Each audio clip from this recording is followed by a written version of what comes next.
This could have been a Jeep that replaced the VW Bug. Actually, the VW Bug was stopped being sold here in the USA in 1978. The Suzuki Samurai started being sold here in 1986, and there was a couple pre-production models coming here in 1985. That's basically what this puppy is. But the thing is, simplicity.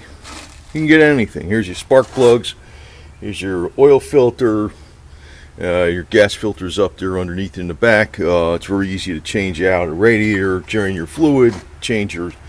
it's a non-interference engine. So with the timing belt brakes. Now this one's got the Toyota carburetor on it, the Corolla Toyota carburetor, K&N air filter, and an HHO setup. It gets about 27 miles to the gallon average. I know the EPA rates them about that, but in reality, if you look at Fuely.com, it's about 22. But if you get a fully 22 is reality. And I've had this Jeep for 25 years now, and it's it really never got 27 miles to the gallon. That's about what it does average. I can get up to about 30 with that setup, between the carb and the K&N filter and the HHO system. But the thing is, a full-size Jeep, even with the 4-cylinder, later model with fuel injection, you'll be lucky in reality getting about 18. That's what they get. That's what they get. This gets about 27 on the average. With this setup, about 22, 23 if it was bone stock without the HHO and the Toyota carb and the K&N filter. But the thing is, this was actually the reason this vehicle got so popular when it first came out was because it's simple, it's practical, and that's what they're killing on all these new cars. They suck. They're just a bitch and a half to work on. They're an electronic nightmare. They're difficult to get underneath the hood and do anything.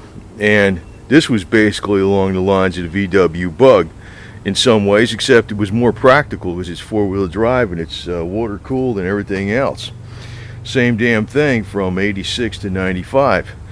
They kept it the same. They should have kept it the same and maybe made the body aluminum and a little thicker than this bird metal 18 gauge.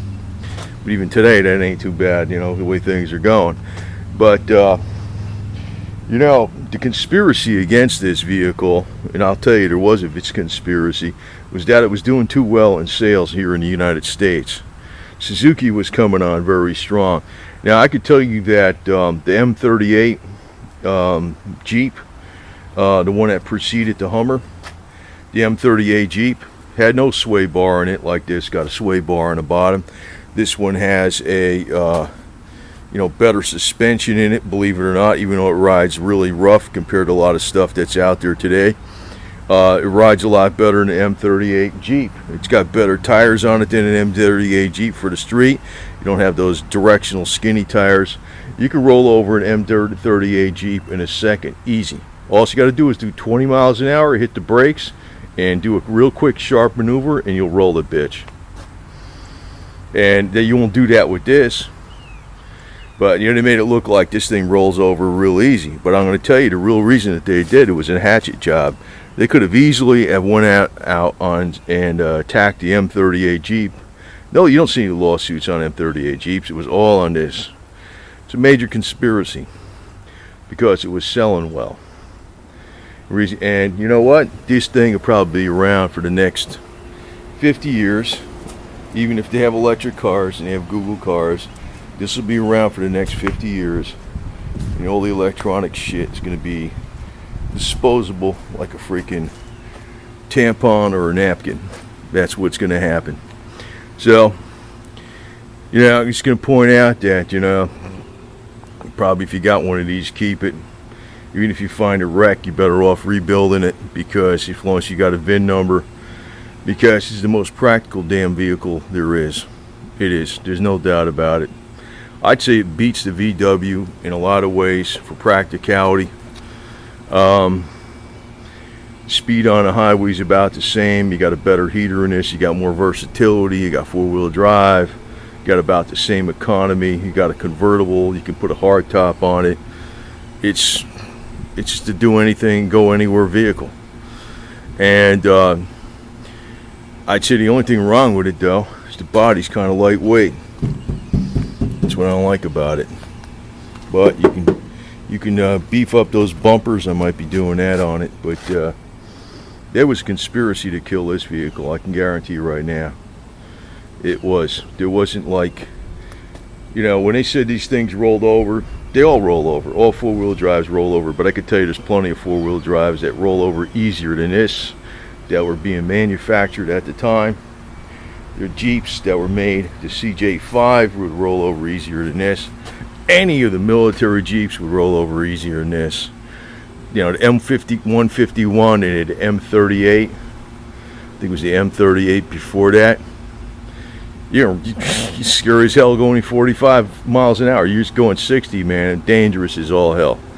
I don't feel too bad going 60 in this. 65, 60, 65. It'll cruise.